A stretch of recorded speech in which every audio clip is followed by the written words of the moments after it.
Ну что ж, уважаемые любители спорта, посмотрим, сбудется ли не очень радостный прогноз Александра Мостового по поводу исхода дуэли Цельты и Ювентуса. Но пока о составах команд. Состав Цельты. 13 номер Хосе Мануэль Пинто в воротах. 4 Фернандо Габриэль Кассерес. 8 Валерий Карпин. 9 Хаим Ревиво. 10 капитан команды Александр Мостовой. 11 Густаво Лопес. 14 Хуан Франсиско Гарсия, или Хуан Фран, как его называют. 16 Альберт Силадес. 17 Бенни Маккарти. 21 Серхио. И 23 Клод Макелеле. Главный тренер команды Виктор Фернандес. Ну вот я сравниваю этот состав с тем, который нам прислали коллеги из итальянского телевидения. В общем-то, они почти все правильно назвали, лишь одно изменение. Не играет бразилец Эвертон Джованелло, а играет Хаим Ревиво. Это нападающий сборной Израиля. Главный арбитр на ваших экранах — германский судья Хельмут Круг. Ну и несколько слов о составе Цельты. Он почти не отличается от того, который играл в последнем туре чемпионата Испании. Цельта встречалась с Сарагосой, проиграла 1-2, но состав не оптимален. Из-за травм не выступает основной вратарь француз Решал Филипп Дютрюэль. А Ювентус обороняется сейчас. Итак, не играет Дютрюэль, не играет защитник Веласко, не играет нападающий Турдо, не играет защитник Джорович. Это все игроки основного состава, не играют из-за травм. Состав Ювентуса. Состав очень необычен. Много рассуждали наш корреспондент Василий Конов и Александр Мостовой о том, как нейтрализовать Зидана. Зидана пока нейтрализовывать не нужно, потому что его вообще нет на поле. Как нет и нескольких других ведущих футболистов. Мы смотрим, как Цельта выполняет штрафной.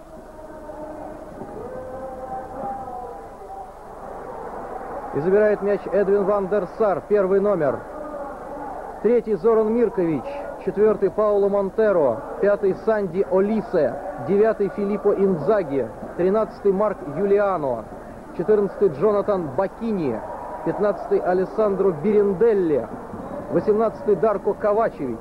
20 капитан команды Алессио Такинарди. 26 Эдгар Давидс. Главный тренер команды Карло Анджелотти. Это на ваших экранах Биринделли был и Карло Анджелотти. У Ювентуса не играет несколько ведущих футболистов. Не играет, прежде всего, Зинедин Зидан, не играет Алессандро Дель Пьеро, не играют Конте, Дзамбротто, Ферраро, Писсотто. Это все игроки основного состава. Они все в резерве. Ну, трудно сказать, чем можно объяснить вот такой вариант состава Ювентуса. Возможно, главную ставку тренер Карло Анджелотти делает на итальянский чемпионат, на выигрыш Скудетто. Кубку УЕФА, конечно, тоже придается большое значение, но все-таки главное — это чемпионат. Такинарди на ваших экранах.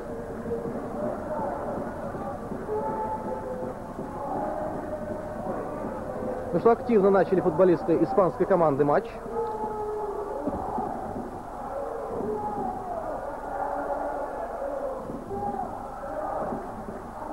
И вновь в игре Эдвин ван дер Сар. Мы не случайно вам решили показать встречу Ювентуса и Цельты. На наш взгляд, это самый интересный из всех матчей 1/8 финала Кубка УЕФА.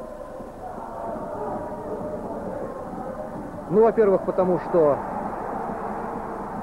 вот какой острейший момент. Это Инзаги. Во-первых, потому что играет Ювентус, лидер самого сильного, пожалуй, в Европе чемпионата итальянского. Ну и в Цельте, конечно, наше особое внимание привлекают Валерий Карпин и Александр Мостовой. Два наших легионера. Все российские команды выбыли из Еврокубков, но нам же нужно за кого-то болеть и кого-то поддерживать. Думаю, что большинство любителей футбола болеет за Цельту. Это вратарь испанского клуба Хосе Мануэль Пинто.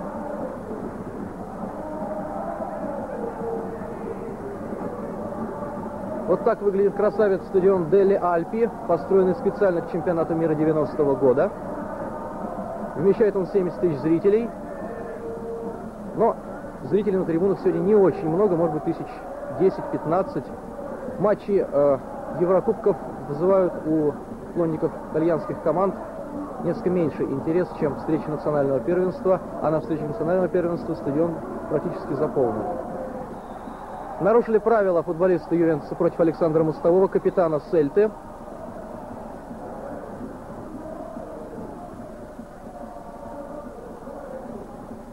Александр вроде бы восстановился после травмы, которая не позволила ему, так же как и Валерию Карпину, сыграть в матче со сборной Израиля. Это скамейка запасных Ювентуса. Карло Анджелотти на ваших экранах, главный тренер итальянской команды.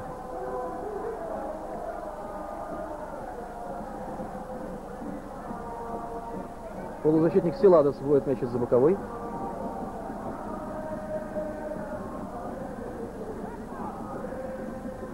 Монтеро.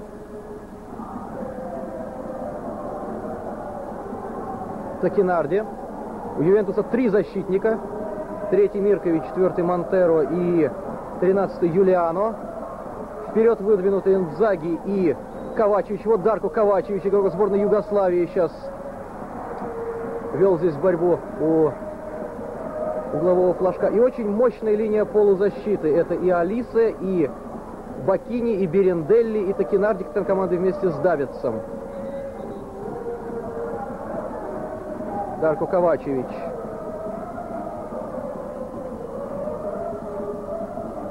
Высокий нападающий, отлично играющий головой, поэтому, видимо, именно на него предназначалась эта передача. Но мяч выбит к центральному кругу. Монтеро. И передача к линии штрафной площади не точно. Давидс.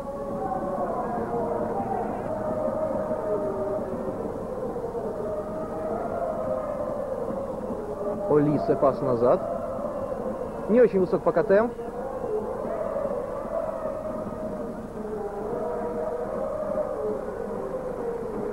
И скамейка запасных Сельты в том сером плаще главный тренер Виктор Фернандес. О нем обязательно еще скажу несколько слов, когда представится возможность. Так, 6 минут сыграно в первом тайме, 0-0 пока. Монтеро. И посмотрите, как здорово сыграл центральный защитник, игрок сборной Уругвая. Вообще масса легионеров в составе обеих команд. У Ювентуса 6. 2 голландца, 2 югослава. Уругваец Монтеро и нигериец Алисы. У Сельты аж 7 легионеров в стартовом составе, в том числе 2 россиян. Эдвин ван дер Сар на ваших экранах. Юлиано.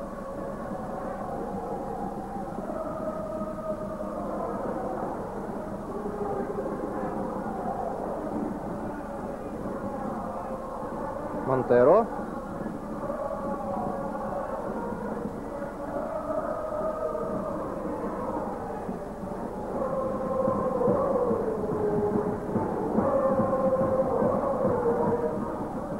И длинный перевод мяча туда вперед.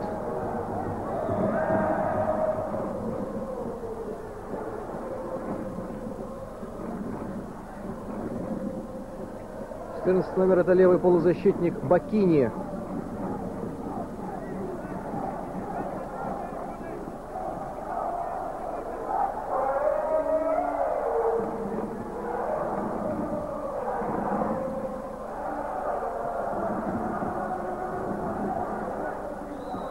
Ну, наверное, вот пока небольшая пауза, следует сказать о том новом принципе жеребьевки, которая была принята при определении пар 1/8 финала Кубка УЕФА. 16 команд были разбиты сначала на 2 группы, 8 сеянных, так называемых команд, ну, более сильных, и 8 несеянных, более слабых. Потом эти же 16 команд были разбиты на 4 группы по 4 команды, и таким образом определились не только пары 1/8 финала, но и уже возможные четвертьфинальные пары. Так вот, победитель этой пары Ювентус-Сельта, встретится с победителем матча Атлетико Мадрид-Ланс в четвертьфиналах, точнее, которые состоятся 16 и 23 марта, то есть уже совсем-совсем скоро. Олисе, пас назад.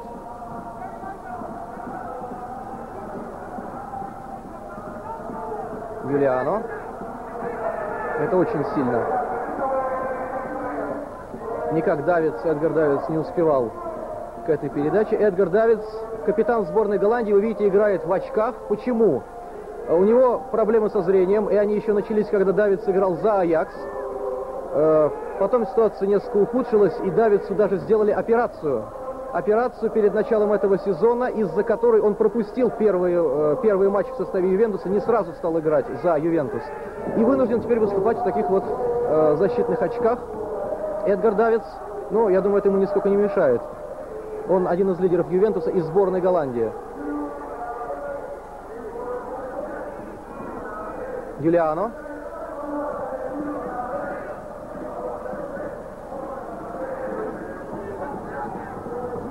Бакини. Олисе. Олисе в роли опорного полузащитника действует. Игрок сборной Нигерии.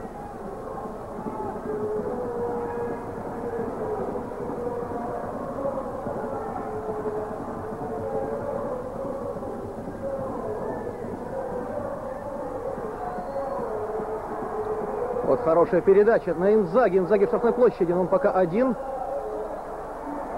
Передача направо.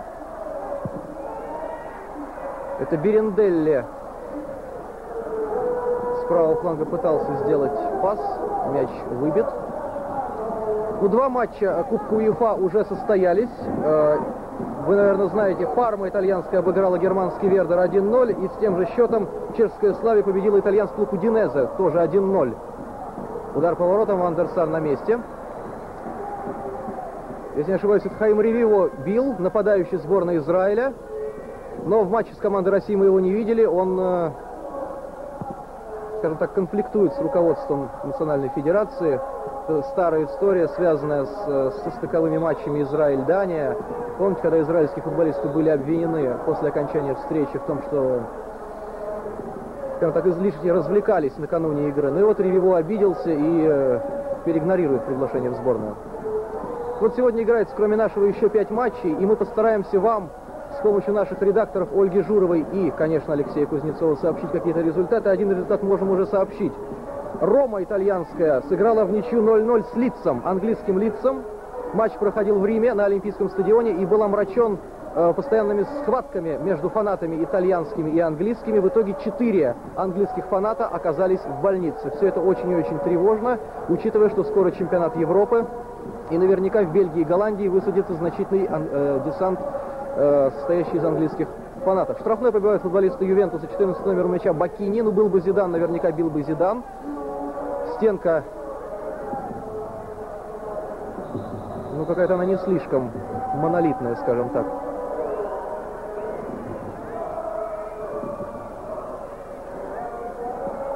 Хельмут Крук, очень опытный судья из Германии.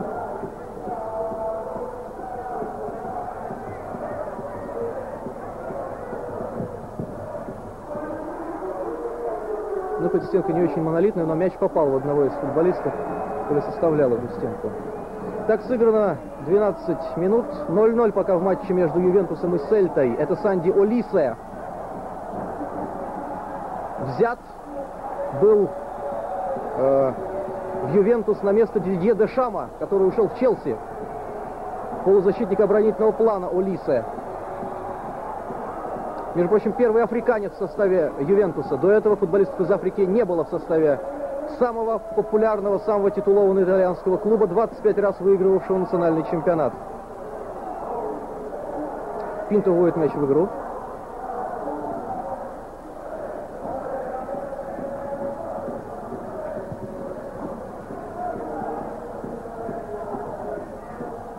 Монтеро. Давидс там рвется вперед. Очень хороший футболист Давидс, быстрый, выносливый, очень работоспособный, выполняет колоссальный объем работ в ходе одного матча. Но вот, пожалуй, лишь одна к нему есть претензия, как бы он играет без ворот, очень мало забивает.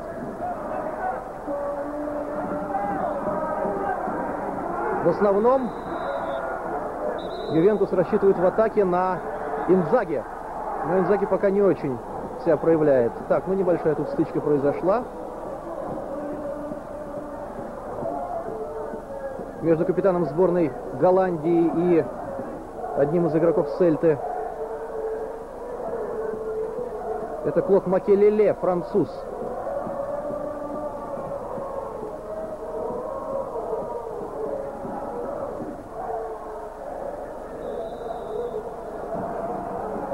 И еще одно нарушение.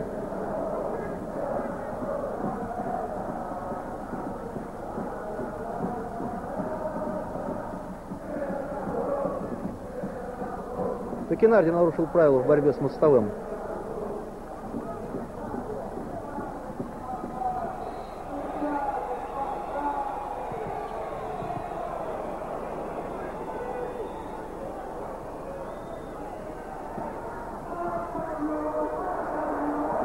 Ну, Давид все-таки вышел из этой сложной ситуации, правда, выбил мяч на ногу сопернику. Цель-то вновь в атаке. И разряжает обстановку, по-моему, Монтеро. Да, это Пауло Монтеро. Один из лучших центральных защитников итальянской серии А. Игрок сборной Уругвая.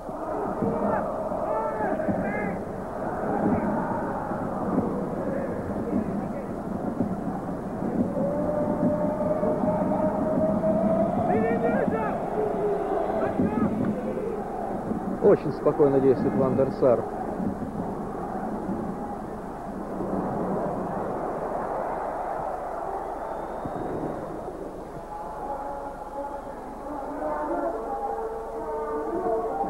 Итак, по-прежнему 0-0 в матче Ювентус-Сельта.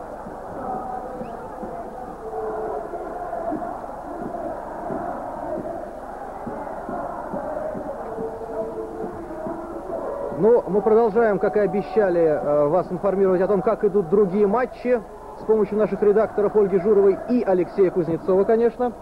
Боруссия Дортмундская, которая просто проваливает очередной сезон в Бундеслиге, несмотря на такой-то подбор игроков, который есть в этой команде, после первого тайма проигрывает у себя дома Галатасараю турецкому 0-2. 0-2. Один из двух мячей забил легендарный, можно сказать, румынский футболист Георгий Хаджи. Вообще среди 16 клубов, продолжающих борьбу в Кубке УЕФА, Италия и Испания представлены 4 командами. Германия, Англия, Франция 2, Чехия и Турция 1. Но это, конечно, неожиданность. Боруссия, ну, из Лиги чемпионов команда выбыла, мы все помним. Теперь и рискует оказаться за бортом Кубка УЕФА. 0-2 после первого тайма проигрывают дортмундцы Галатасараю. Просто удивительно.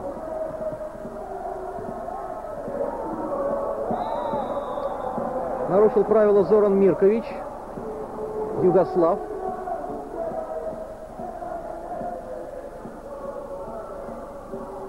Против Ревиво. Ну, к Мирковичу и Ковачевичу особое внимание. Игроки сборной Югославии, вы помните, сборная России. В одной группе, согласно жеребьевке, оказалась с югославами в отборочном турнире чемпионата мира. Ну, Миркович вообще не основной защитник. Он, как правило, подменяет кого-то из столпов, что называется, обороны Ювентуса. Но сегодня играет Феррара, и вышел Миркович.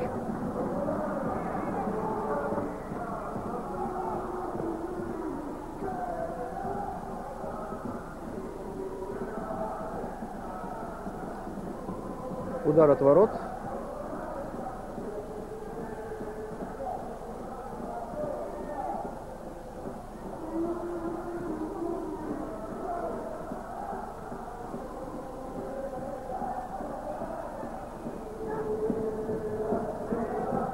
Олисе на Мирковича вновь.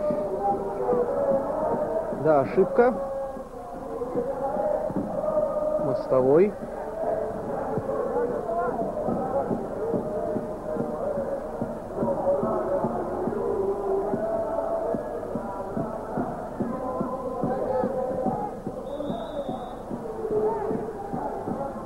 Карло Анчелотти на ваших экранах. Чуть больше года он работает с Ювентусом. После того, как в прошлом году Ювентус проиграл Парме 2-4, а Парму возглавлял тогда как раз Анчелотти. Марчелло Липпи подал в отставку, Анчелотти занял его место. И вот этот молодой тренер, 40-летний, которого называют в Италии плачидо, то есть тихий, спокойный очень человек. Он вот так постепенно, не делая каких-то громких заявлений, постепенно создал очень неплохую команду, которая сейчас лидирует в итальянском чемпионате.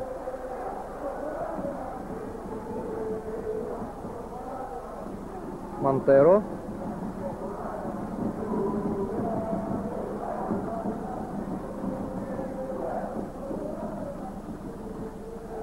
Ну и сам, кстати, Анджелотти как игрок тоже достаточно известен. Это Ковачевич.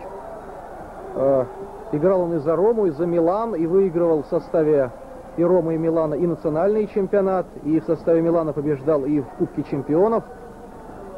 Потом работал вот с Пармой и сейчас в Ювентусе.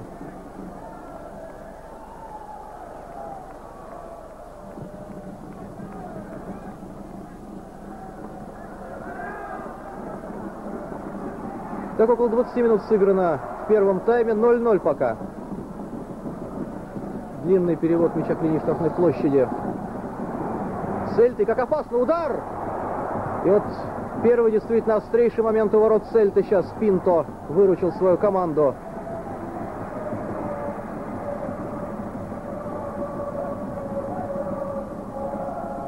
Инзаги на ваших экранах. Лучший бомбардир Ювентуса в чемпионате. 13 мячей забил. Ну, хотелось бы увидеть еще раз повтор этого игрового эпизода. Возможно, после розыгрыша углового мы посмотрим еще раз этот момент. На ближнюю штангу подача, мяч выбит.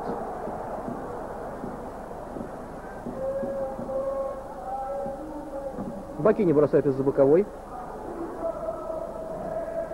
Левый полузащитник. Один из новобранцев Ювентуса.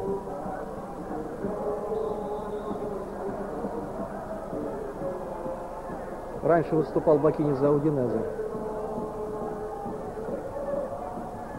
Вот Инзаги, посмотрите, в сложной ситуации нанес удар по воротам, и Пинто здесь в ближнем углу выручил. Пинто, еще раз скажу, заменяет Дель Пьеро, да. Пожевывает жвачку и лукавым взглядом наблюдает за тем, как сейчас Бакини вновь выполнит штрафной.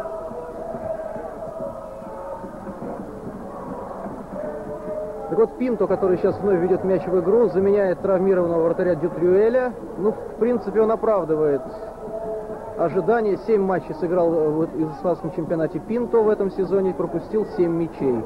Ну, не самый плохой результат.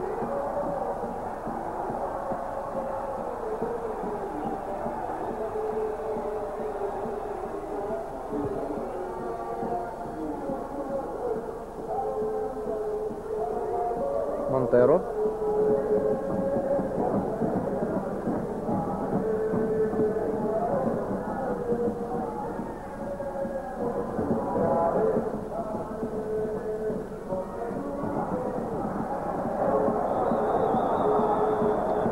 И уже был свисток Хельмута Круга. Это Ревиво.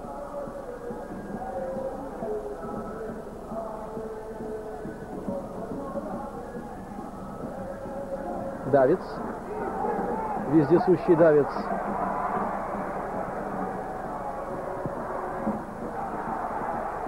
Но вот только втроем смогли нейтрализовать этот выпад голландца, футболиста Цельты. Еще один угловой. Ковачевич там штрафной, активно очень борется за выбор позиции, но мяч вновь был подан на ближнюю штангу и вновь выбит. Правда, недалеко.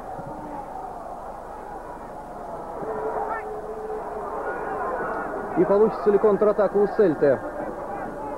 Это Густаво Лопес, аргентинец, Карпин.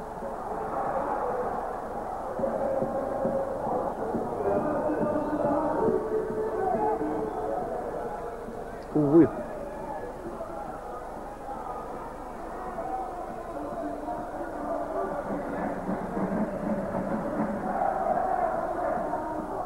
Ну, еще раз скажу о том, что Ювентус является лидером итальянского чемпионата. Команда потерпела всего лишь одно поражение. И было это аж в сентябре прошлого года. После этого 19 туров без поражений идет Ювентус. Меньше всех команда проиграла, больше всех выиграла, меньше всех пропустила мячей. В общем, настоящий лидер Ювентус сейчас опережает Лацио на 4 очка. Но там большая группа команд. Лацио, Милан, Интер, Рома, и все они не потеряли еще шансы на Скудетто. Но вот если посмотреть календарь дальнейших матчей Ювентуса, соперники не очень сильные. Бари, Пьяченца, Торино в ближайших турах, и только потом матч с Миланом. Ну, думаю, что, в общем-то, до конца марта, наверное, как минимум, Ювентус никому первую строчку в таблице не уступит. И удар по воротам, и прекрасно играет Ван дер Сар. Александр Мостовой бил, ну вот, первый раз так он проявил себя.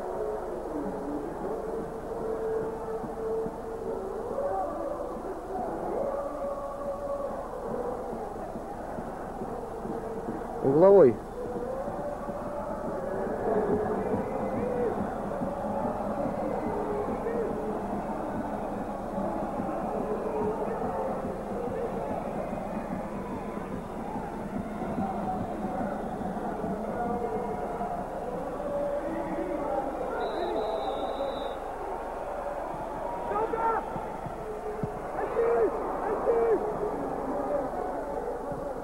Но не без труда хозяевам удалось вынести мяч из своей штрафной площади. И получится ли контратака?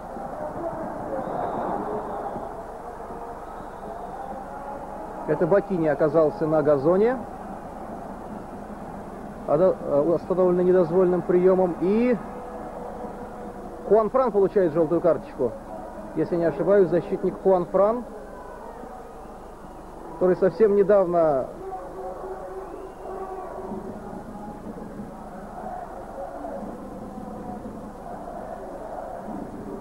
Да, по-моему, это все-таки Хуан Фран, который совсем недавно не просто был травмирован, а вообще жизнь его находилась под угрозой. Он получил травму лобной кости черепа, и врачи даже подозревали кровоизлияние в мозг.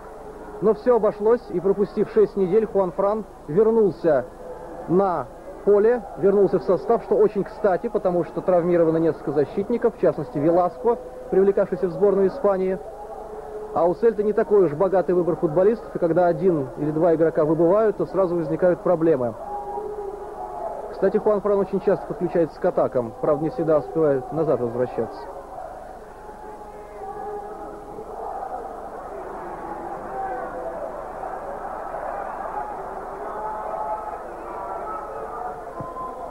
Карпин, передача в центр площади, но не очень она получилась, и Такинарди отправляет мяч на угловой. Аргентинец Густаво Лопес.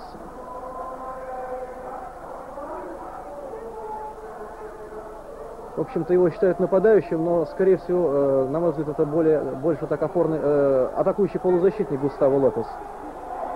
Вперед выдвинут Маккарти, который, правда, пока себя никак не проявляет. В общем, вот Маккарти на ваших экранах, кстати. А Лопес действует из глубины.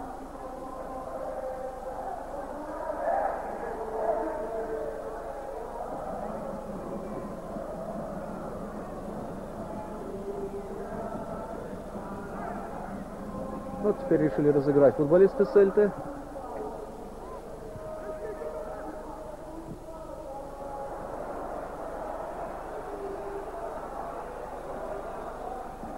Это Клод Макелеле на ваших экранах, француз. Ну что, сыграно 28 почти минут 0-0. Ван дер Сар вводит мяч в игру. Да, я уже говорил, Ювентус меньше всех в чемпионате Италии пропустил, но Ван дер Сар отнюдь не считается, не входит в число лучших вратарей итальянского чемпионата, ибо в том, что Ювентус мало пропускает, прежде всего заслуга защитников.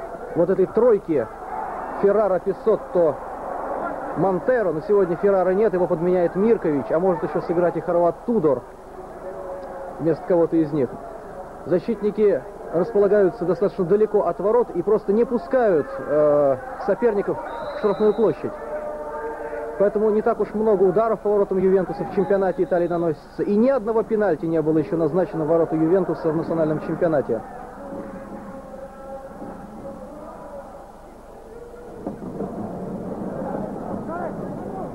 Миркович.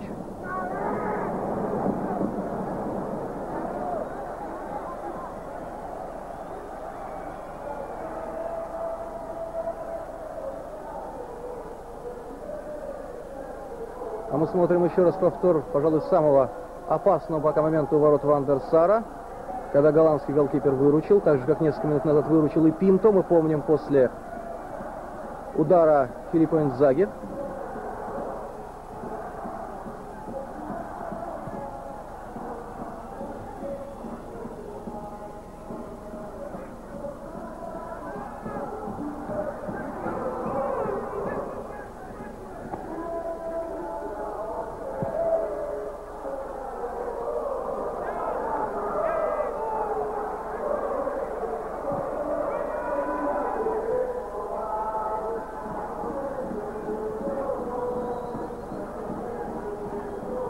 Так продолжается матч.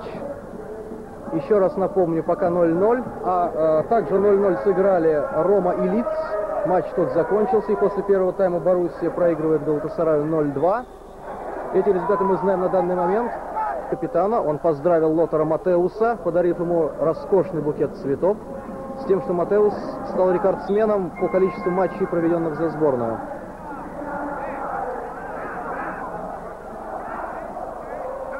Но через неделю, 9 марта, канал ОРТ будет транслировать ответный матч из Виго, Сельта Ювентус. А также хочется сказать еще о том, что 19 марта, в воскресенье, я хочу особо обратить внимание любителей футбола на сей факт. В эфир на канале ОРТ выйдет первый выпуск новой еженедельной футбольной программы. Программа, которую будет вести Виктор Гусев, и называться эта программа будет «Время футбола». Программа будет выходить в прямом эфире. Это очень интересно, планируется много всяких сюрпризов, много всяких новшеств. Так что готовьтесь. Ну а Сельта сейчас готовилась к отражению очередной атаки хозяев. Это Бакини был на ваших экранах. Готовьтесь, уважаемые любители футбола, познакомиться с новым футбольным проектом на канале общественного российского телевидения программой «Время футбола».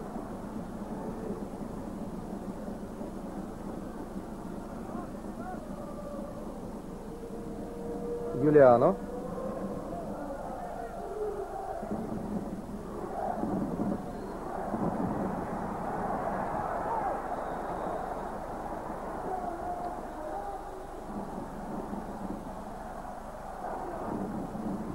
Но вообще вот перед началом матча было много прогнозов, и говорили специалисты о том, что встречаются клубы, которые исповедуют совершенно разный футбол.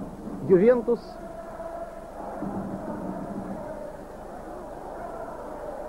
судья зафиксировали, вы видите, положение вне игры здесь. Ювентус, который играет, прежде всего, полагаясь на надежную оборону и пытаясь поймать соперников на контратаке. И Сельта, который предпочитает яркий, открытый, остроатакующий футбол. И вроде бы мы помним, по первым минутам испанцы довольно активно начали встречу, но сейчас вся игра идет на половине поля Сельты. Это Хуан Фран, получивший желтую карточку, напомню, несколько минут назад. Ну, за частые рейды вперед его сравнивают с Роберто Карлосом, но все-таки так, дипломатично говоря, класс-то, мягко говоря, и дипломатично говоря, очень отличается Роберто Карлос и Хуан Франа. Так что вряд ли сравнение это уместно.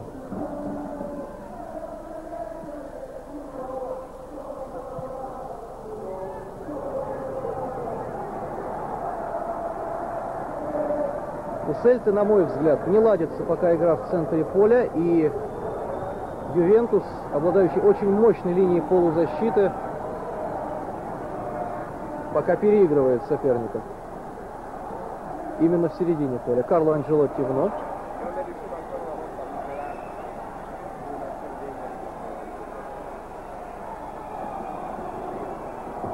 — 26 игр в сборной сыграл Карло Анчелотти в свое время.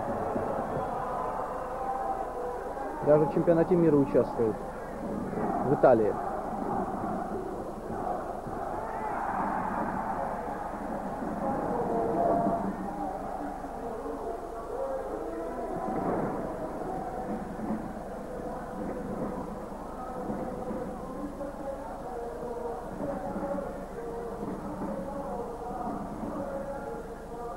Карпин.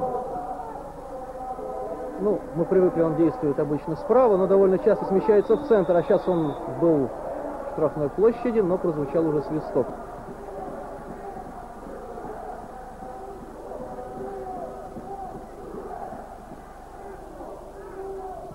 И, кстати говоря, положения-то вне игры здесь не было.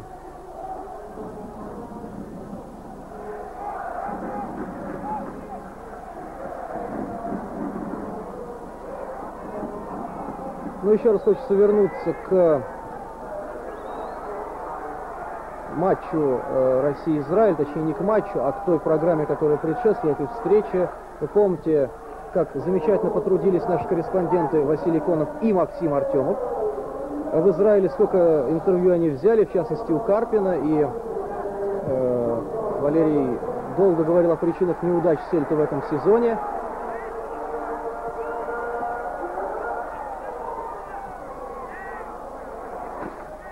О том, что очень изменился состав по сравнению с прошлым годом, очень много дебютантов, очень много травмированных, и все это не позволяет Сельте пока играть так, как она играла, в частности, в прошлом сезоне.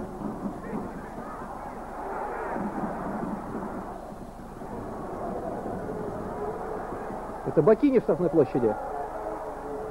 И удар поворотом с лета не очень сильно, и Пинто забирает мяч, а бил-то Кенарди.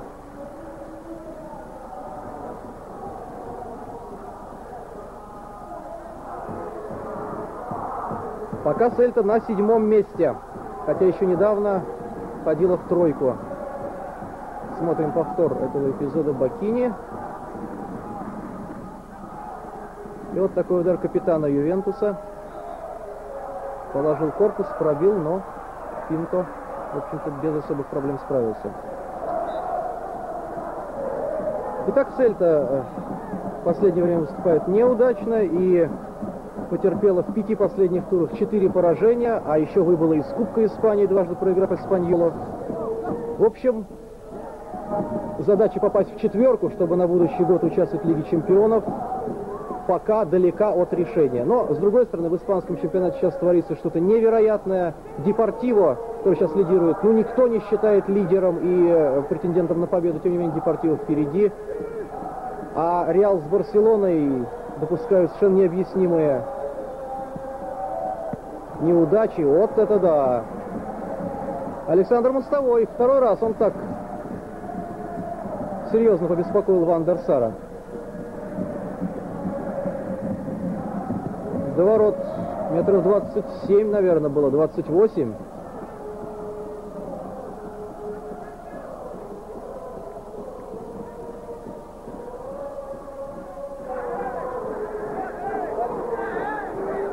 Бакини бросает из-за боковой.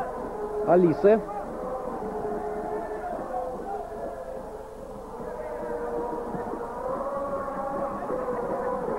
Конечно, защитникам Ювентуса при обороне помогают все футболисты. Никто не избавлен от черновой работы. Даже Дель Пьеро, когда он на поле. Но вот прежде всего, конечно, кстати, ходили некоторое время назад разговоры, что основной вратарь Сельты Дютрюэль по окончании сезона уйдет.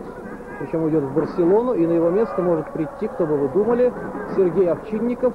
Изрядно нами уже позабытый. Сейчас играющий в Португалии. Скажем даже так, не всегда играющий. Но посмотрим, к чему приведут эти разговоры. Пока вот Дютрюэль травмирован и играет Пинто. Селадос бросает из-за боковой. Карпин. Проиграл Давицу единоборство. У Давица чрезвычайно сложно отобрать мяч. Карпин вновь.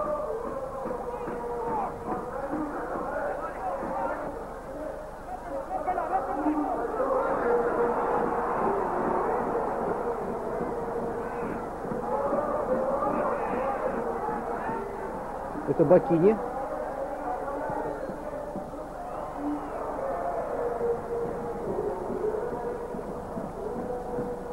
У Инзаги пока не получается.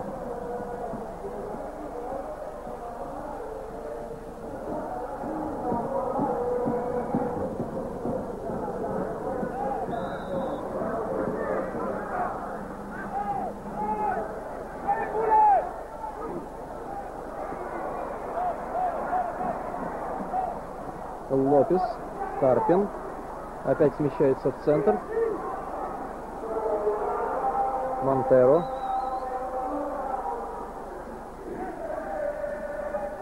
Ну, совершенно вот потерялся в составе Сельты Маккарти. Вот он так выдвинут вперед. 17 номер Бенни Маккарти. Игрок сборной ЮАР, точнее бывший игрок сборной ЮАР, потому что он в конфликте с национальной федерацией, и он не выступал, в частности, на последнем Кубке Африки. Но абсолютно ничего не показывает, и вообще к нему очень много претензий. Никак он не может реализовать хотя бы 10-ую часть тех моментов, которые у него есть, это в испанском чемпионате. Но в сегодняшнем матче он вообще мяча практически не получает и, по-моему, не стремится к этому. Виктор Фернандес в сером плаще. Почти ровесник Анджелотти. Анджелотти 40, Фернандесу 39. Это Инзаги. Это старший Инзаги. Младший играет за Лацио. Давидс. Олисе.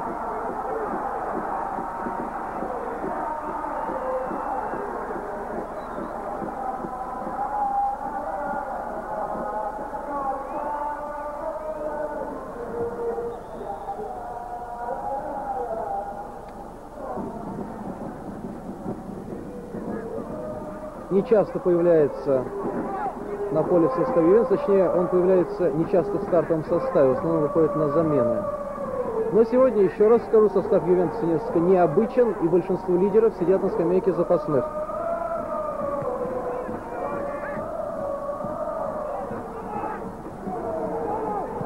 Ну, возможно, Карло Анджелотти решил поберечь своих лидеров для матчей итальянского чемпионата.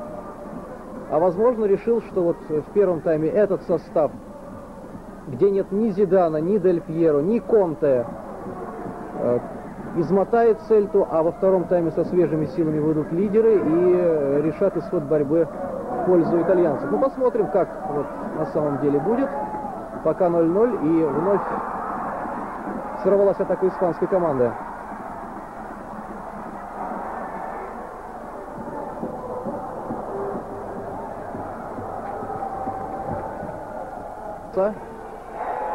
И как спокойно Анджелотти, вот смотрите, под руководством которого Сарагоса 5 лет назад выиграла Кубок Кубков.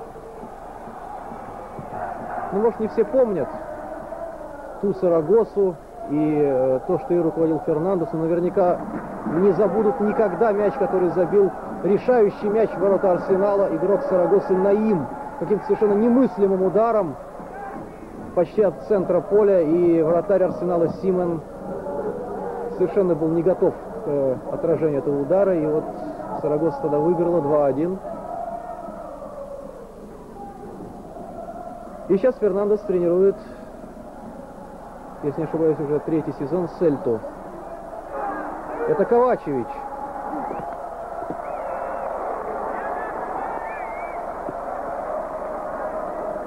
А это Силадес, бывший игрок Барселоны, который не смог там себя проявить.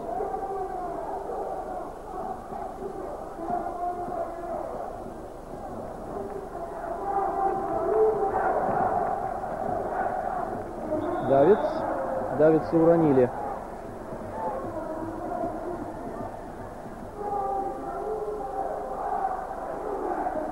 Макелеле, кстати, вы помните, у них была стычка в начале первого тайма, но тогда, в общем-то, обошлось без каких-то санкций со стороны Хельмута Круга. Может быть, Макелеле сейчас решили поквитаться. Кстати, Макелеле должны помнить наши болельщики, он играл за Нант, когда Нант соперничал со Спартаком в Лиге Чемпионов 4 года назад. И, увы, Спартак тогда проиграл. Так, штрафной. И эту передачу.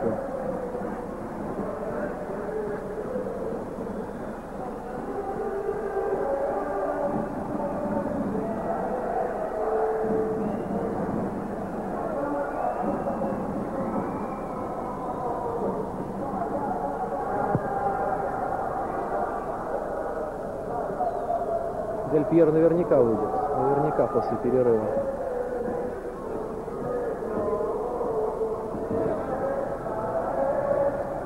Ну что, подходит к концу первый тайм. Я еще раз напомню, что в ничью 0-0 сыграла Рома и Лидс английский. В матче, который был омрачен постоянными стычками фанатов итальянского и английского клубов. И после первого тайма дортмундская Боруссия проигрывает 0-2 Галатасараю у себя дома. Такой вот неожиданный результат.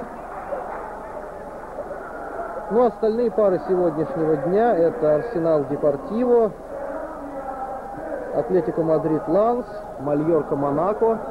Видите, очень сильные команды. И по составу вообще Кубок УЕФА, вот это вот, даже если брать эту стадию, совершенно не уступает, скажем, той же Лиге Чемпионов. Абсолютно не уступает.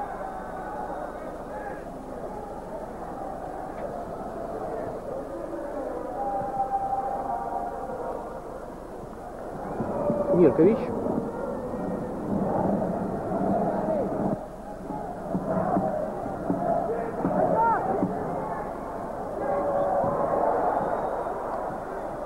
Да, Давидсу достается сегодня.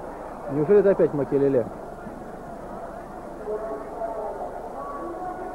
Ну, Давидсу снова характер очень такой вспыльчивый, и мы помним, как он был изгнан из сборной Голландии за постоянные конфликты с тренером во время чемпионата Европы 96. Просто со скандалом был изгнан. Потом вернулся в сборную.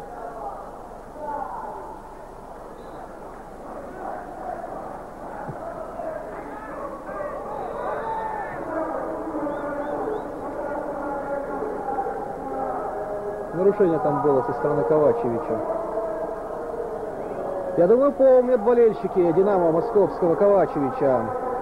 В свое время он в одиночку практически выбил «Динамо» из Кубка УЕФА, когда играл за «Реал Сосьедад». И помнят его болельщики Россельмаша, когда Ювентус играл с Россельмашем в Кубке Интертото. Но о том, как команды шли к 1/8 финала, я коротко скажу во втором тайме, наверное, уже. А сколько же добавит Хельмут Круг? А вот сколько он добавил, чуть больше 2 минут. И так, судя по всему, все, первый тайм завершен. И ничья, пока 0-0 в матче Ювентуса и Сельты.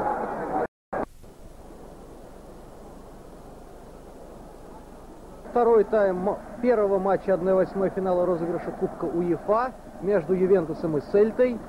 На ваших экранах Хельмут Круг, арбитр главный, а это Александр Мостовой, капитан Сельты. 0-0 после первого тайма. Начинается вторая половина встречи. Напомню составы команд. Сельта, вратарь 13 номер Пинто, 4-й Кассерас, 8-й Карпин, 9-й Рививо, 10-й капитан команды Мостовой, 11-й Лопес, 14-й Хуан Фран, 16-й Силадес, 17-й Маккарти. Да-да, вышел Дель Пьеро все-таки.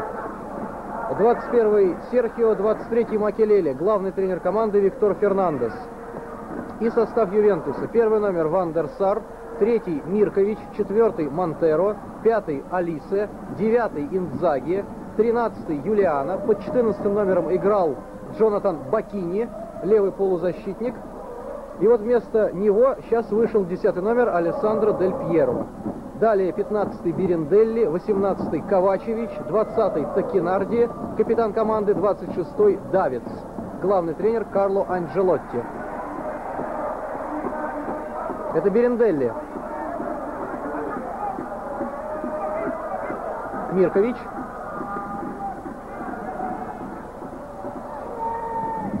И забирает мяч вратарь Пинто.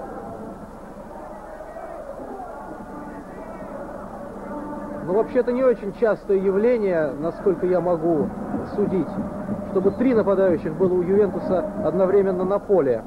Но сейчас именно такая ситуация. Возможно, Дель Пьеро будет немножко из глубины действовать. А так по-прежнему на поле и Индзаги, и Ковачевич. Ну, как правило, в чемпионате Италии у Ювентуса играют впереди всегда Индзаги, Дель Пьеро, а Ковачевич выходит на замены. И, кстати говоря, за это Карло Анджелотти часто критикуют.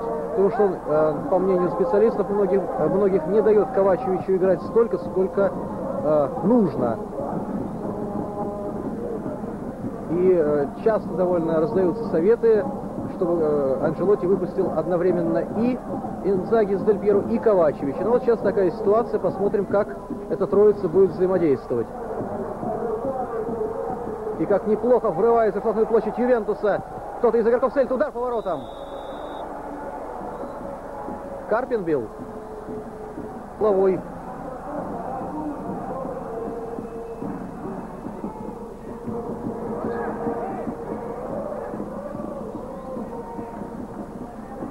Все на этом завершилось. И Ван дер Сар вводит мяч в игру. Это защитник Хуан Фран.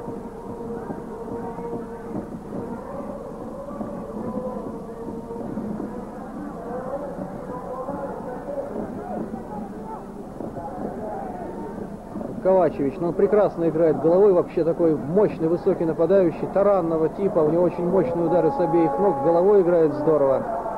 Но, может быть, себя он еще покажет. Дарко Ковачевич играл в сборной Югославии.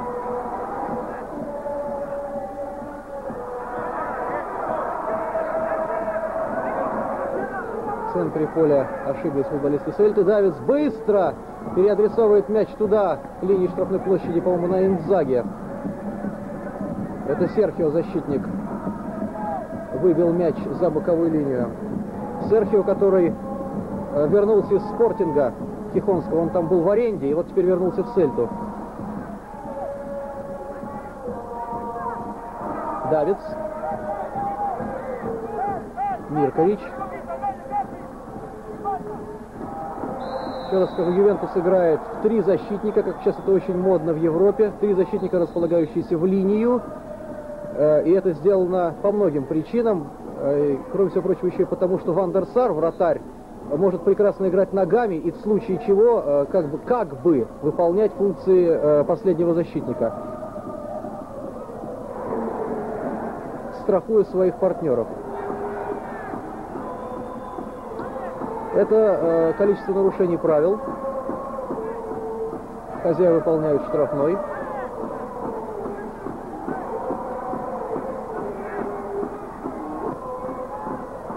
И удар! И великолепный гол! Ковачевич все-таки использовал свой шанс. Дарко Ковачевич открывает счет. И в этом розыгрыше Кубка УЕФА с учетом матча Интертото забивает свой 11-й мяч. Вот такова результативность. Ну, 10-й гол это без Интертото. А с учетом Интертото 11 мячей у Ковачевича. Вот такая высокая результативность у Ковачевича. И как раз вот специалисты многие упрекают Анджелотти, что вот так много этот форвард забивает в Еврокубках, а его не ставят в состав. Итак, 1-0. Хозяева повели. Еще раз смотрим повтор. Опередил он здесь двух защитников Сельты. Высокий, мощный форвард, рост его 188 сантиметров. Без труда выиграл борьбу за этот мяч и переправил его в сетку.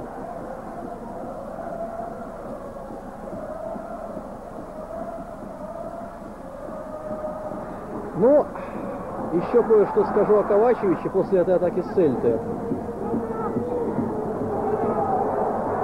Ну, удар. Нет, попадает мяч, по-моему, в Мирковича. Еще один удар. Довольно опасно.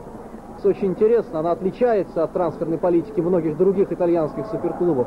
Вот за Ковачевича было заплачено 23 миллиона долларов. С ним заключен 5-летний контракт.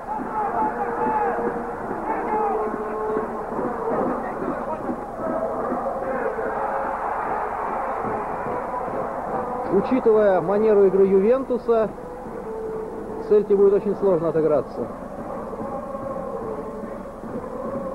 Кстати, 1-0 это самый любимый, так сказать, для Ювентуса счет, с которым он побеждает.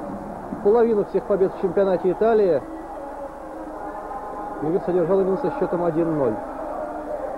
Ну а что Дель Пьеро нам покажет? Дель Пьеро в итальянском чемпионате с игры практически не забивает, зато он исправно реализует 11-метровые. Тем более, что судьи, как обычно, в итальянской серии А к Ювентусу очень благосклонны и довольно часто назначают в ворота соперников Ювентуса пенальти. Ну вот, Дель Пьеро исправно забивает.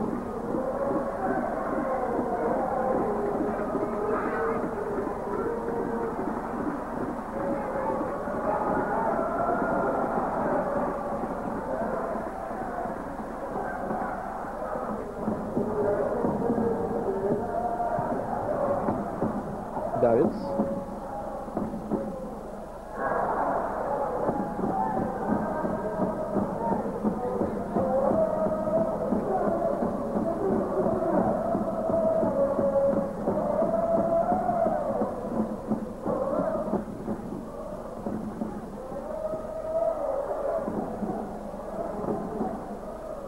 Ну, коротко я напомню, как и обещал вам в первом тайме, о том, как команды шли к 1/8 финала.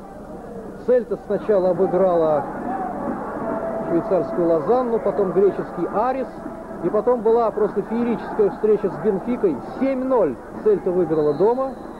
2 мяча, кстати, забил тогда Карпин, 1 мостовой, и в ответной встрече ничья 1-1. Обращает на себя внимание следующий факт. В гостях в этом розыгрыше Кубка УЕФА Цельта ни разу не выиграла. Зато дома обыграла всех соперников довольно убедительно, причем сухим счетом. 4-0 Лозанну, 2-0 Арис и 7-0 Бенфику.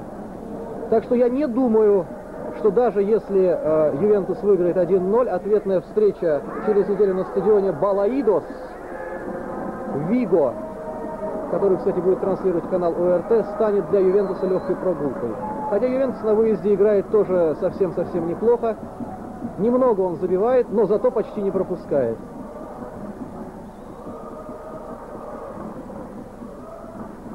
Как сказал Карло Анчелотти однажды, по мне лучше победа 1-0, пусть добытая в упорнейшей борьбе, чем ничья при большом нашем преимуществе.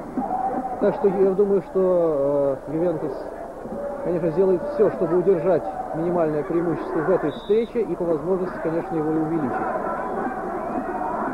Ковачевич на газоне. Его не так-то легко свалить с ног, но вот сейчас такой редкий момент произошел.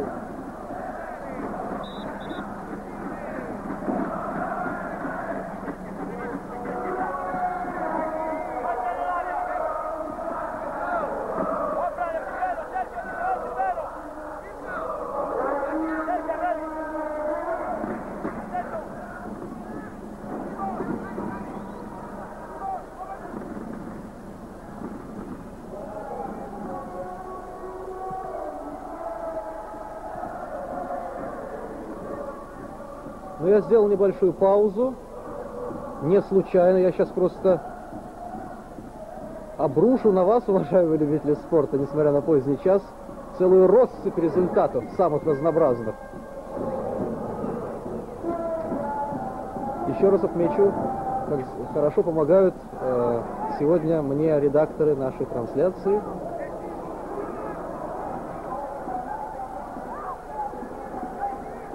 Так, смотрим атаку Цельты. Пока что.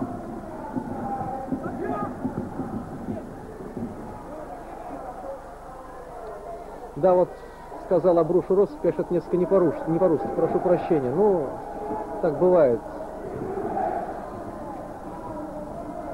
Итак, напомню, что уже сыграли Рома с Лидсом 0-0. Галатасарай так и выиграл 2-0 у Боруссии Дортмундской, и Владимир Буц в составе Боруссии отыграл всю игру. Вот такую неудачную для дортмундцев Галатасарай выиграл 2-0, значит. Далее, в матче Атлетико Мадрид-Ланс пока ничья 1-1, игра продолжается. Продолжается матч Мальорка-Монако. Испанская Мальорка проигрывает лидеру чемпионата Франции и без, ну если не без 5, то без 10 минут чемпиона Франции Монако 0-1. И наконец, еще одна испанская команда Депортиво играет крайне неудачно. Депортиво проигрывает 0-2 Арсеналу. Вот так вам лидер чемпионата Испании. Замбротто появляется. Замбротто появляется, Джанлука Замбротто, 23 номер, вместо Алессандро Биранделли. Да, вот испанцы, кстати говоря, единственные, кто сохранили вот сейчас весной все свои команды, которые стартовали в Еврокубках.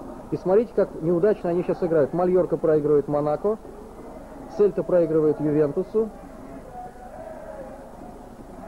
Депортиво проигрывает Арсеналу. И лишь Атлетико мадридский, который отнюдь не блещет в чемпионате Испании, там вообще чуть не в зоне вылета находится, играет в ничью с Лансом. Вот так. Так что испанские клубы могут сегодня получить 1 очко на 3. А здесь судьи зафиксировали положение вне игры.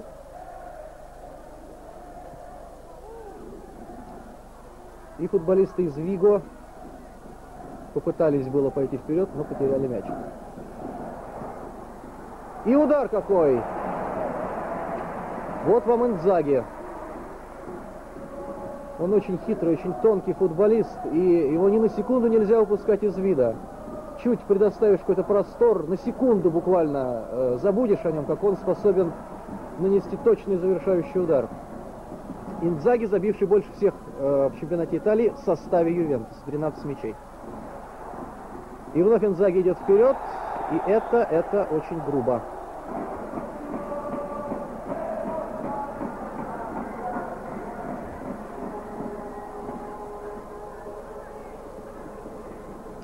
У мяча Дель Пьеро, конечно, мы помним, как он блестяще умеет выполнять штрафные удары. И бьет, и едва не забивает. В штангу попадает мяч после удара вот этого хитреца Алессандро Дель Пьеро.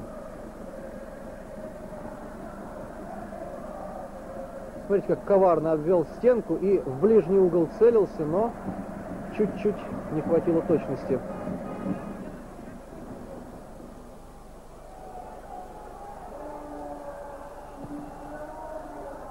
И вы знаете, у меня такое впечатление, что все-таки задел Пинто мяч-то, да. Ну ладно, так или иначе, Дель Пьеро произвел такую пристрелку, и думаю, он еще не раз сегодня потревожит ворота испанской команды. 1-0 Ювентус выигрывает благодаря мячу, забитому в самом начале второго тайма Дарко Ковачевичем. Напомню, у Ювентуса вышел Дзамбротто, и я как-то оставил пока выход этого футболиста без внимания. 23 года ему. Пришел в этом сезоне в Ювентус из Бари. Ювентус заплатил за Дзамбротту, между прочим, 15 миллионов долларов. Одно из самых крупных приобретений.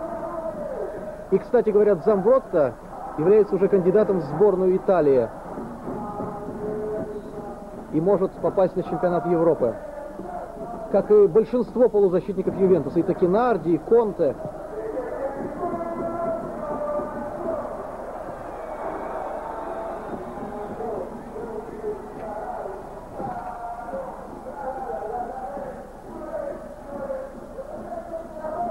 Но вот позволили бы на наших стадионах вот так заводить публику, как это делают на стадионе Дели Альпи.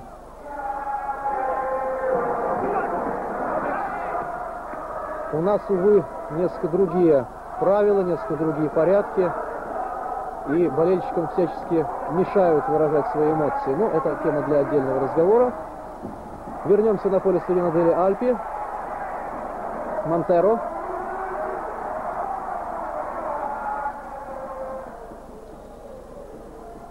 Не было нарушения правил, по мнению арбитра.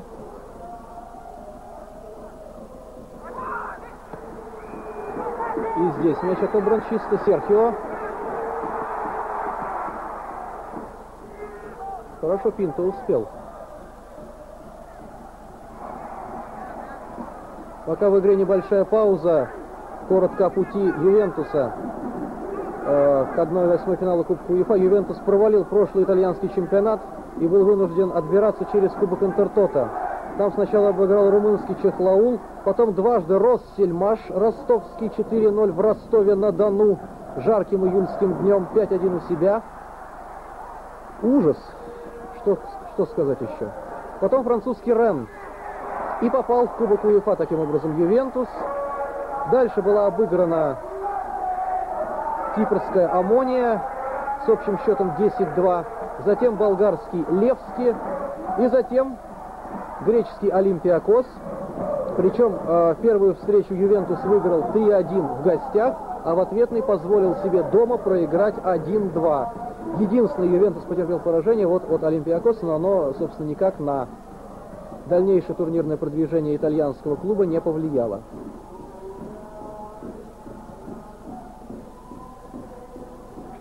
Ну и с учетом матчей Кубка Интертот и Кубка УЕФА, нарушение правил,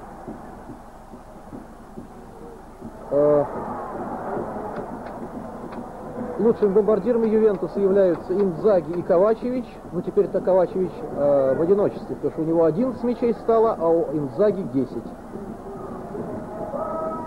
Кстати, если говорить о Сельте, то лучшим бомбардиром пока в Кубке УЕФА является Валерий Карпин. 5 мячей забил. Мостовой Александр 2 мяча.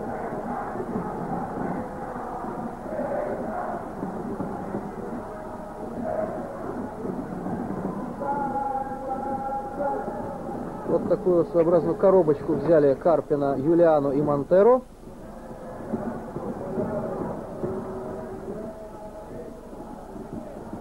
И сейчас Александр Мостовой может за это Ювентус наказать. Возможно, он будет выполнять штрафной.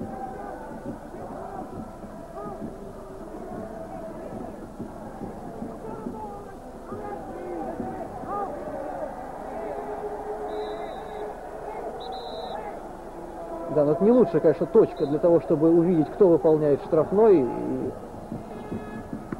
А штрафной был выполнен очень искусно.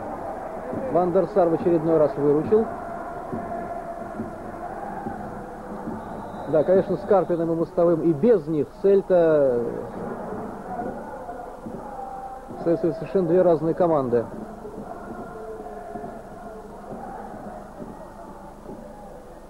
Нет, бил, насколько я понимаю, Ревиво, а не Александр Мостовой.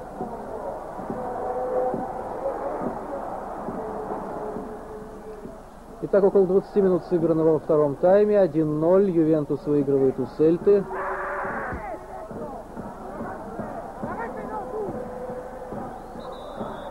Да, Ревиво бил.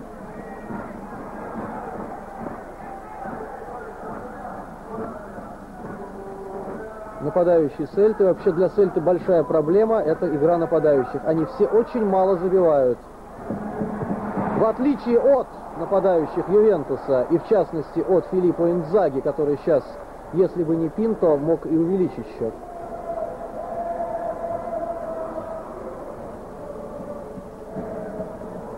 Видите, бьет с центра штрафной беспрепятственно. Никто ему не мешает. Здесь статистами выглядят и Кассерес, и Серхио.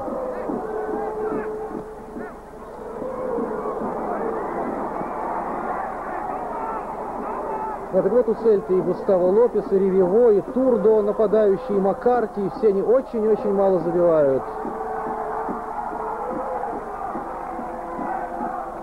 В отличие от наших легионеров, в чемпионате Испании Карпин забил 6 мячей, Мостовой 5.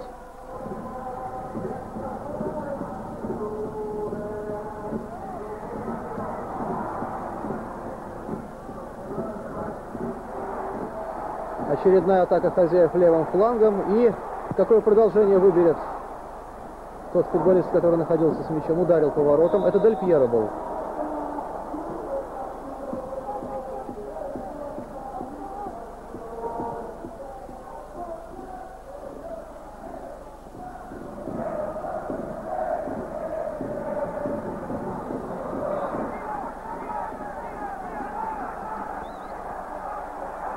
Это вот Замбротто был на ваших экранах. И смотрим повтор. Пинто.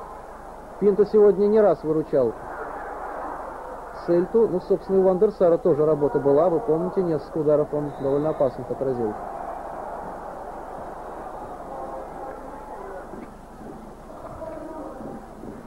Густаво Лопес. Это аргентинец, игрок сборной Аргентины.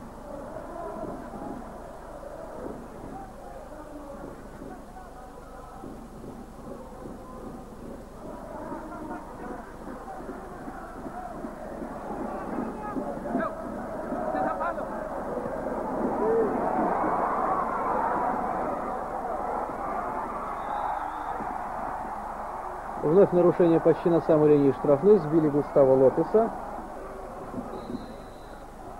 Ну, это Писотто. Это Джанлука Писотто. Третья замена готовится у Ювентуса.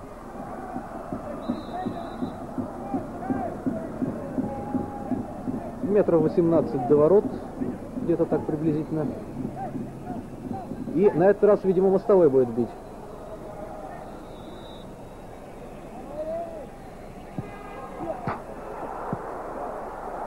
Да, ну очень странный показ, откровенно говоря, ударов со стандартных положений.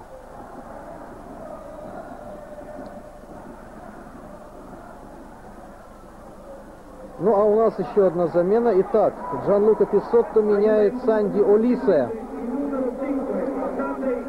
Олисе сегодня хорошо потрудился. Он играл, он, может быть, не очень заметен на поле, но играл очень полезно, выполнил большой объем работ. Вместо него выходит Писотто. А вот повторно, смотрите, как опасно пробил Александр Мостовой. И в штангу он попадает. И хорошо пробил. И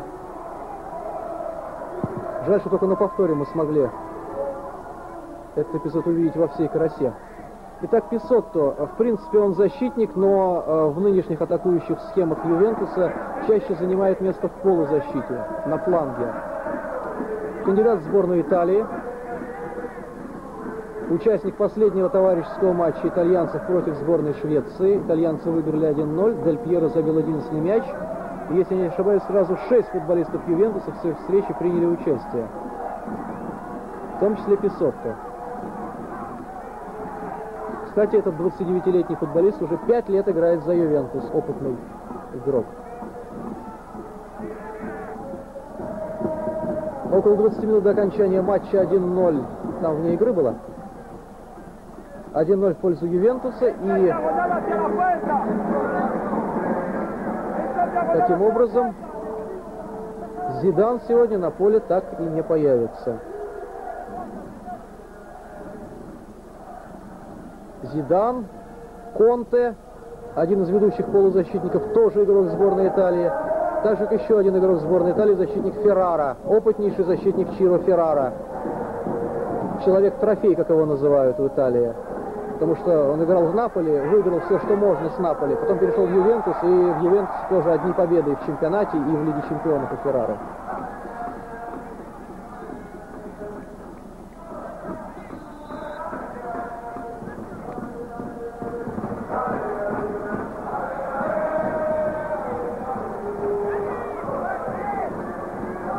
Дель Пьеро вновь у мяча.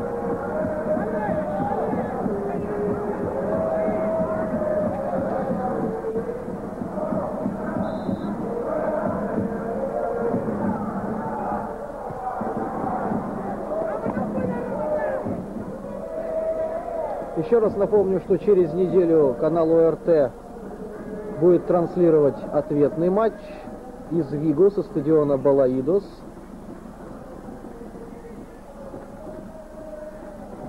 Ну и также хочу еще раз напомнить любителям футбола, что 19 марта в эфир выйдет первый выпуск новой футбольной программы еженедельной «Время футбола», который будет вести Виктор Гусев.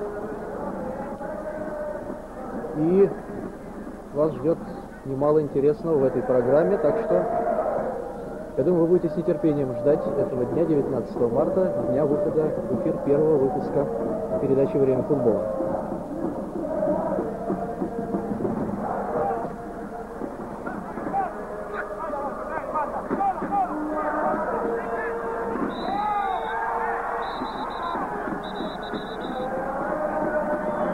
Ну что, сейчас желтую карточку получит игрок Ювентуса Миркович.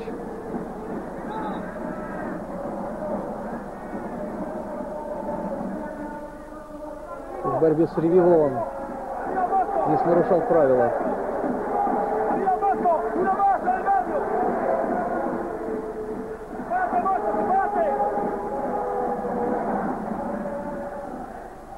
Это Серхио.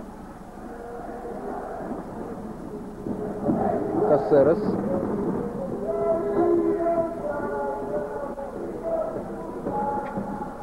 Многовато нарушений допускают футболисты Ювентуса в последние минуты. Карло Анджелотти.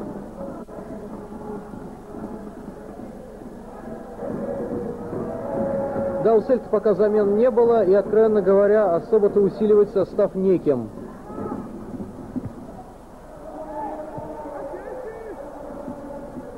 Все нападающие, которые могли выйти, они на поле, и Маккарти, который абсолютно сегодня потерялся в составе Сельты, и Ревиво, и Лопес, а нападающий Турдо травмирован.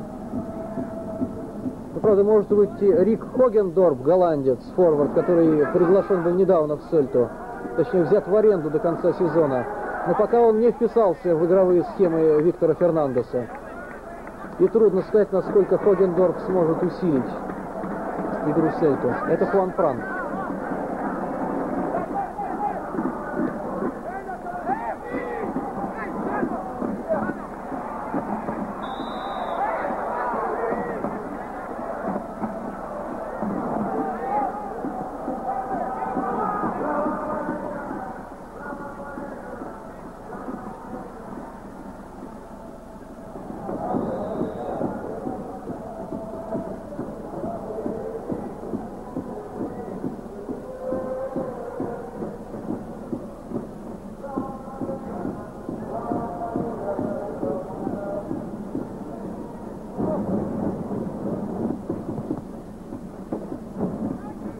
Видите, как активны футболисты Ювентуса в эти последние уже минуты на чужой половине поля. Применяют прессинг и как будто совершенно не устали.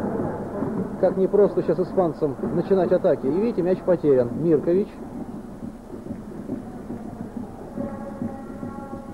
И не случайно так далеко вперед выходят защитники Ювентуса, создавая такую очень большую плотность в центре поля и постоянно прессингуя вот на этом небольшом участке поля, вынуждая соперников ошибаться. Вот так играют современные команды в Европе. Ведущие команды. Все, видите, опять мяч потерян. Но никак не могут футболисты из Виго разобраться здесь в центре поля. Видите, вновь потеря. Такинарди, в штрафную площадь, передача на Инзаги.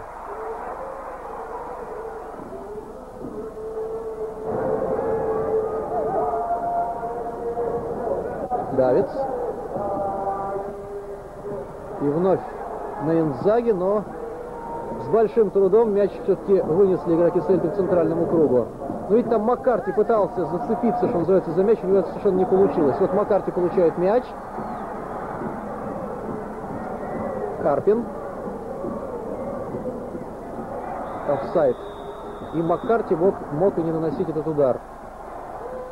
Помню, во время чемпионата мира во Франции среди журналистов ходила трогательная история про Бенни Маккарти, о том, как он еще в детстве так грезил футболом, что, живя в таком очень злачном районе Йоханнесбурга, чуть ли не под бандитскими пулями босиком гонял мяч. И даже эти пули не могли его заставить, так, поостеречься. Ну, Маккарти прошел школу Аякса, вы, наверное, знаете, сейчас вот играет за Сельту, но не очень на ваших экранах. Первая замена в составе Сельты. Ну, Томас довольно часто появляется на заменах в матчах испанского чемпионата, но это не основной игрок.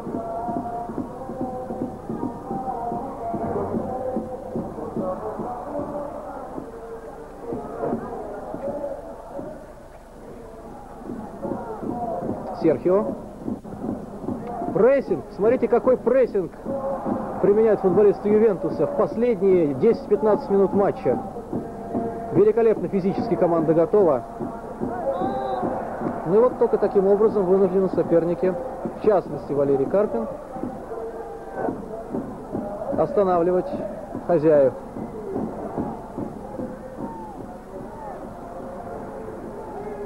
Я уже говорил о том, что Ювентус несколько иначе строит комплектование, чем, скажем, Интер, Лацио или испанские клубы ведущие. Он не покупает, что называется, звезд скопом. Всех вот побольше накупить, 20-30 человек, заплатить бешеные деньги, и потом, чтобы эти звезды просиживали, что называется, штаны на скамейке запасных. Ювентус делает такие очень, я бы сказал, точечные приобретения. Берет конкретных игроков на конкретные позиции. Вот ушел вратарь Перуцци, взяли Ван дер Сара. Ушел Анри в Арсенал, пригласили Ковачевича. Ушел Дешам в Челси, взяли Олиса на его место, именно на его место. И, кстати, Анчелотти редко тасует состав, у него играет такая обойма, основная из примерно 18 человек, играет постоянно. И тренер психология победителей через преданность клубу. Вот играют футболисты, знают, что именно они выйдут на поле, что именно они основные, что именно на них тренер рассчитывает. И в команде нормальная, здоровая психологическая обстановка. А это залог успехов. Так что вот Ювентус не увлекается покупкой дорогостоящих звезд, он несколько по-иному себя ведет на трансферном рынке, и, наверное, это оправдано абсолютно.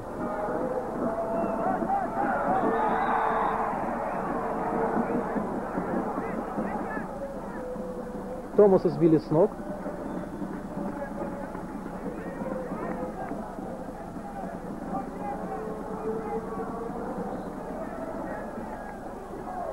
Мостовой у мяча. По-моему, Хуан Фран передачу штрафную делает, но это совсем-совсем даже и не опасно. Это Маккарти нам вновь показывают. 4 мяча забил пока в испанском чемпионате за Сельту этот нападающий. Конечно, это не результат. В 26 турах 4 мяча.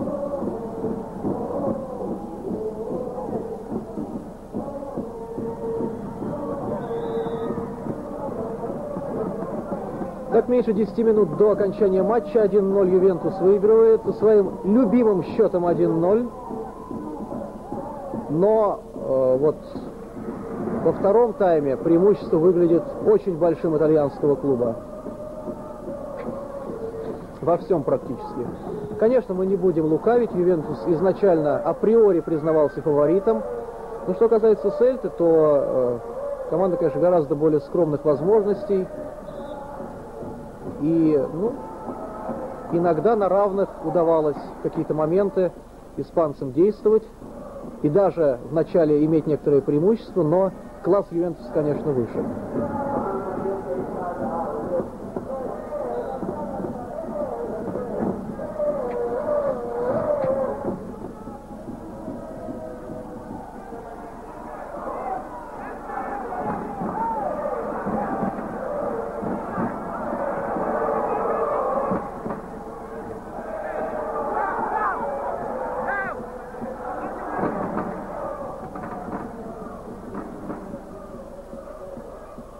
Аут. Томас будет бросать вышедший на замену.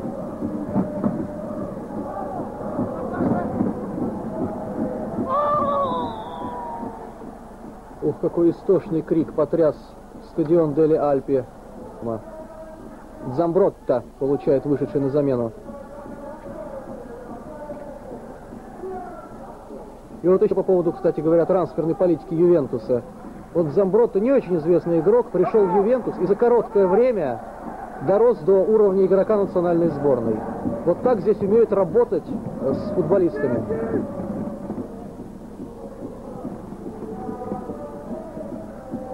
И доводить, в общем-то, не самых великих, не самых известных игроков до высокого уровня.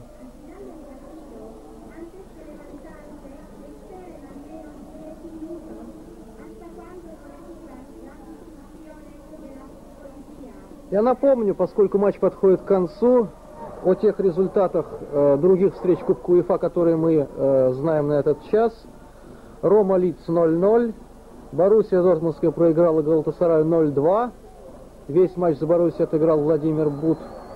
Ну и по ходу встреч Атлетико Мадрид Ланс 1-1, Мальорка проигрывает Монако 0-1. И Арсенал, за который с первых минут вышел играть Олег Лужный, защитник сборной Украины. Так, вот если смотреть с этой точки, то положения вне игры и не было, пожалуй. Но вернемся к результатам. Итак, Арсенал выигрывает 2-0 у лидера испанского чемпионата Депортиво. Это матчи еще продолжаются.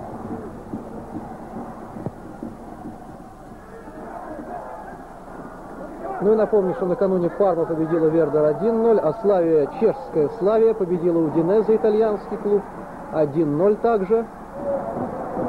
Инзаги против него Кассерес. Как здорово Давид взаимодействует с Инзаги. И атака продолжается. Вне игры.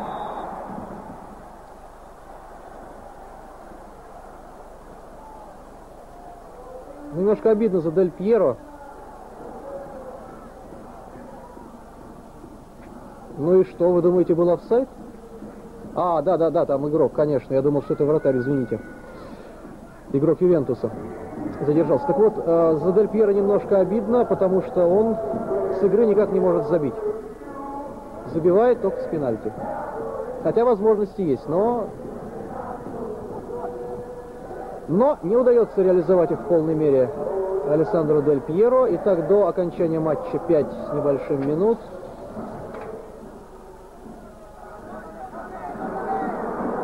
Томас.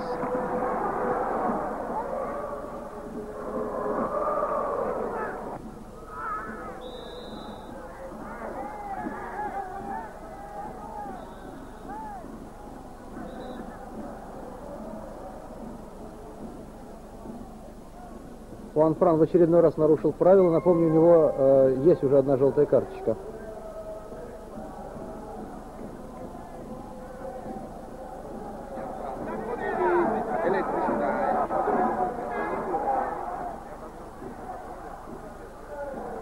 Здесь не столько Хуан Фран, сколько Томас.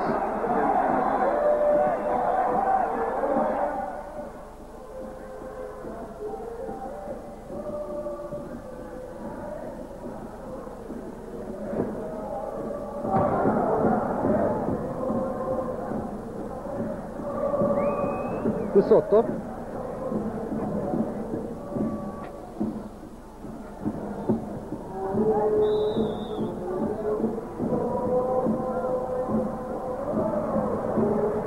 Писотто один из самых образованных, что ли, футболистов, начитанных в составе Ювентуса. Все свободное время проводит за чтением книг.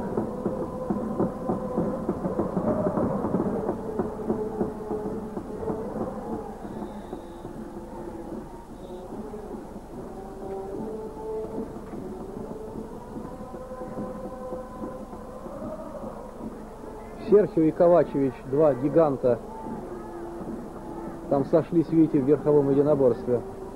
Ну и Ковачевич неправ был несколько.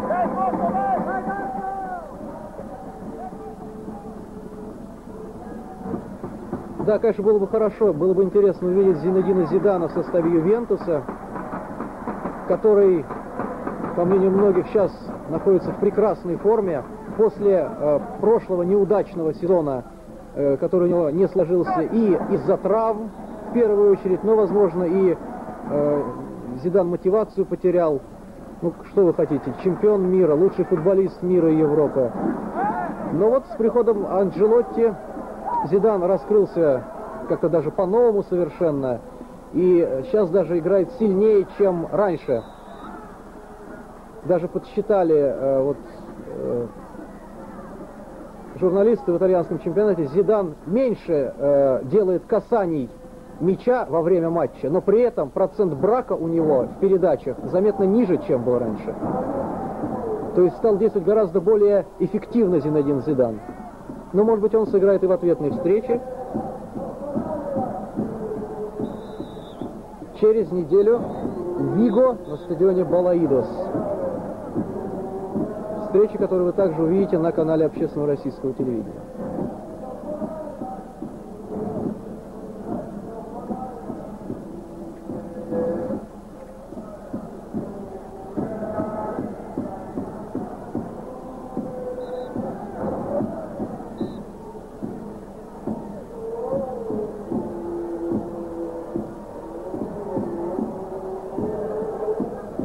Итак, штрафной.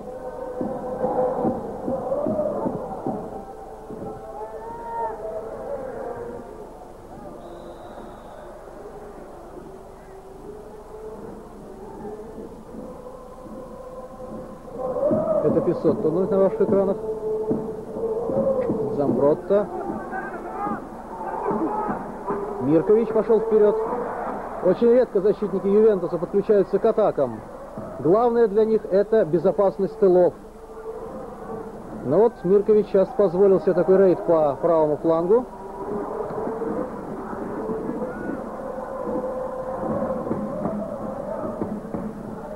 Писотто.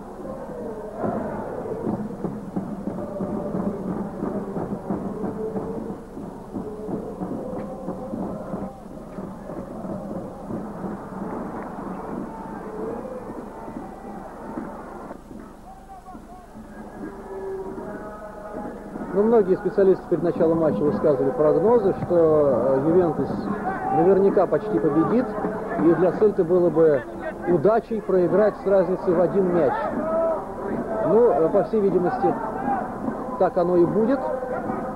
Но я думаю, что в ответной встрече футболистам из Виго будет очень тяжело. Ювентус умеет, знает, как играть на удержание счета, на удержание вот этого преимущества. И знает, как играть в гостях.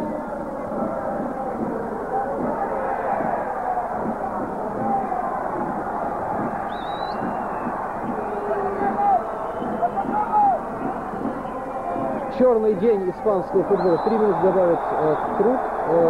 Хельмут Круг. Почему черный день? Ну, я уже говорил, Мальорка проигрывает Монако. Депортиво проигрывает Арсеналу. Сельта у нас проигрывает Ювентусу. И лишь Атлетико до поры до времени играл с Лансом в ничью 1-1. Сейчас и Атлетико мадридский проигрывает французскому Лансу 1-2. Вот так Испания представлена 4 командами максимумом, как и Италия в 1/8 финала Кубка УЕФА. Но при таких результатах рискуют испанцы очень резко сократить свое представительство. Возможно, что и к нулю его свести на следующей стадии Кубка УЕФА. Напомню, 9-го ответные матчи 1/8 финала, 16 и 23 марта. Матчи уже четвертьфинальные, и победитель матча Ювентус-Сельта сыграет с победителем как раз матча между Атлетико Мадрид и Лансом.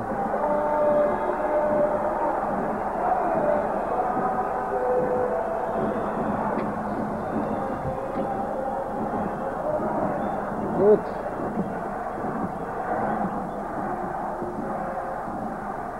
Видите, мостовой от Давидса ушел, но Дель Пьеро все-таки достал нашего футболиста и сыграл достаточно против него грубо. Опасно как? Как опасно? Томас бил.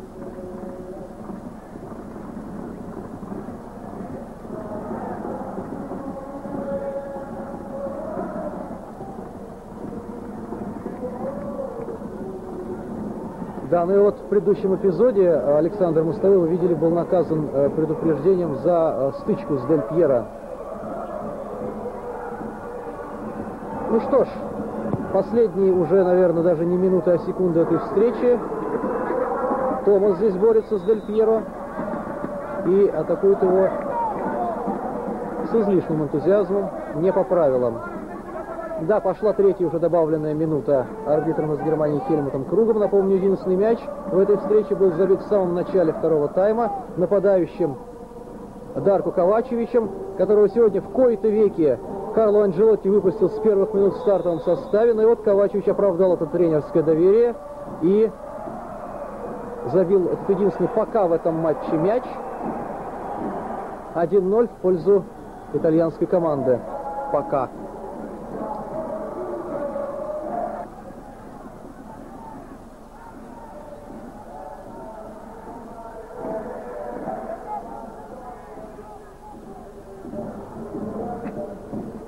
Итак, длинный перевод мяча к линии штрафной площади Ювентуса. Томас. Ну, он как мог обострил игру Сельты. Давайте откровенно скажем, выйдя на замену. Как мог. Ну что, все, вроде бы. Ювентус побеждает Сельту 1-0, и мы заканчиваем репортаж, организованный общественным российским телевидением из Турина. Комментатор Андрей Голованов. Всего вам самого хорошего.